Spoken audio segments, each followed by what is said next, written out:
जय मां शारदा। नमस्कार।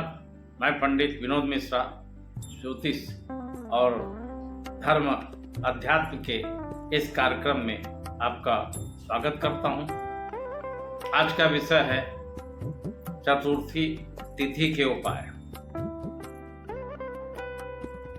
महीने के दोनों पक्ष में एक एक चतुर्थी आती है।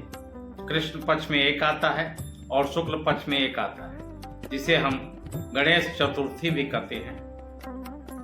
और आज का परिवेश क्या है?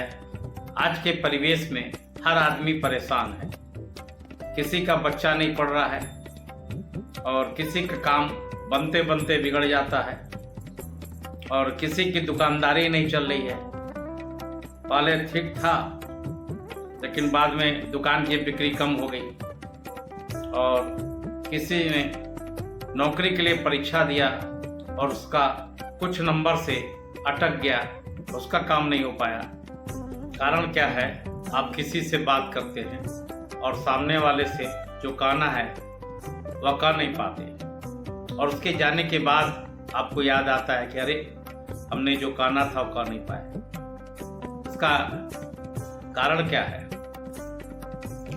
ये आपके अंदर अगर वाणी से कहने में घबराहट होती है तो ये बुध ग्रह की कमी है, वाणी दोष है। और बार बार बनते बनते काम बिगड़ जाना, परेशानी होना, हर काम में रोड़ा अटकना, ये राहु ग्रह का करामात है। जितने भी दुनिया में काम बनते बनते बिगड़ जाते हैं, सबका कारक राहु ग्रह। और चतुर्थी तिथि को अगर भगवान गणपति की हम आराधना पूजा करते हैं, इससे राहु ग्रह बहुत खुश हो जाते हैं, प्रसन्न होते हैं, क्योंकि चतुर्थी तिथि राहु को बहुत पसंद है। तो राहु केतु दोनों ही प्रसन्न होते हैं भगवान गणपति की आराधना अगर हम करें तो, इसमें कोई दो राय नहीं है।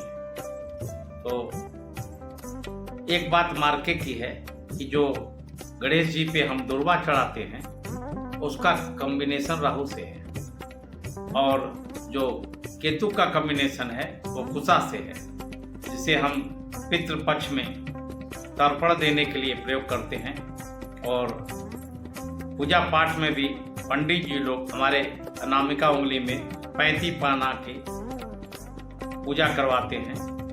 तो केतु और राहु दोनों का कॉम्बिनेशन इन दोनों से है। अब आते हैं उपाय पे। तो सामग्री आपको क्या क्या लेनी है?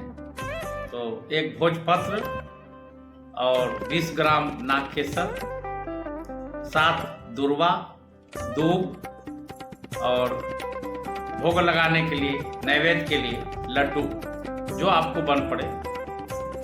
और किसी भी चतुर्थी तिथि को, चाहे वो शुक्ल पक्ष हो या कृष्ण पक्ष हो, किसी भी चतुर्थी तिथि को आपको सुबह स्नान करके आसन बिछा के बैठ जाए और भोजपत्र पे गोंद से आपको स्वास्तिक बनाना है और उस पर नागकेसर को चिपकाना है। इस तरह से भोजपत्र में आप नागकेसर को चिपकाने और दुर्वा को इस तरह से, सातों दुर्वा को आपको कलावा में लपेट लेना है। सामने एक बाजोट या लकड़ी के पीढ़े पे लाल वस्त्र बिछा करके आप भगवान गणेश जी की मूर्ति या तस्वीर जो भी आपके पास हो उसे स्थापित कर दें और एक दीपक जला दें और भगवान गणेश जी की पंचोपचार पूजन करें,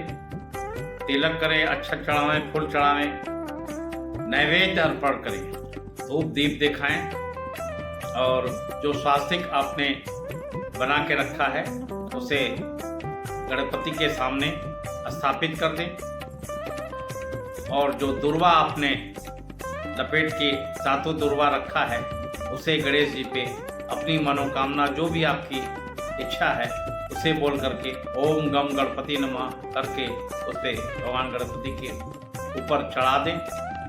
और उसके बाद जो मैं मंत्र बता रहा हूँ, इस मंत्र का 4 माला आपको जप करना है।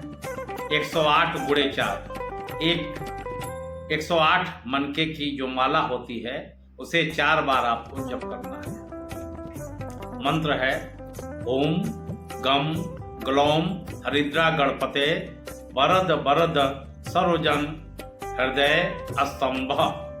फिर से एक बार नोट करिए, ओम ओम गम ग्लौम हरिद्रा गणपते वरद वरद सर्वजन हृदय स्तंभ। इस मंत्र का आपको 4 माला जप करना है और जप करने के बाद भगवान गणेश जी को प्रणाम करें और आसन को प्रणाम करें और अपने नित्य कर्म में लग जाएं। जो भी काम आप करते हो वो करें। रात भर उसी तरह से उस सामग्री को सबको वहीं रहने दें। सुबह पंचमी तिथि को आपको स्वास्तिक को किसी फ्रेम वाले के पास ले जा करके उसको मड़वा लेनी है और मड़वा करके आपको अपने पूजा स्थान में उसको स्थापित करना है।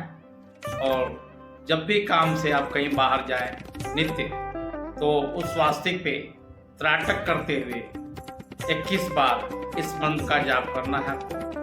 त्राटक मतलब देखना, और उसे देखते हुए आपको 21 बार इसका जाप करना है और अपने काम पे चले जाएं। और हर चतुर्थी तिथि को आपको इसका 108 बार जाप करना है और धीरे धीरे आप देखेंगे कि आपकी परेशानी खत्म हो रही है और आपके व्यापार, आपके कार्य में भी बढ़ोतरी होगी। और बच्चे अगर नहीं पढ़ रहे हैं तो यही विषय है, अगर आपका उनके सामने बोल करके कि हमारा बच्चा नहीं पढ़ रहा है, इस तरह से उसको बोल करके और इस मंत्र का 21 बार जाप करें, आपका बच्चा भी पढ़ेगा। क्योंकि बुध ग्रह आपके पढ़ाई के कारक ग्रह है और वाणी के कारक ग्रह है, इसलिए बुध ग्रह अगर प्रसन्न होंगे, भगवान गणेश जी प्रसन्न होंगे, तो आपका बच्चा भी अच्छी तरह से पढ़ाई करेगा, लाभ होगा। और बुध ग्रह व्यापार के कारक ग्रह भी है और भगवान गणेश जी की कृपा से आपके व्यापार में भी लाभ होगा, बढ़ोतरी होगी।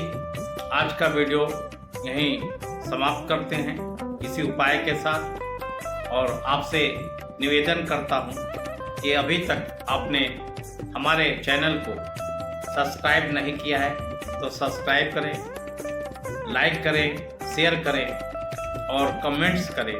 कमेंट्स में जय मां शारदा लिखना ना भूलें। आप सब प्रसन्न रहें, खुश रहें और खूब तरक्की करें, फले फूलें, यही माँ से विनती करता हूँ।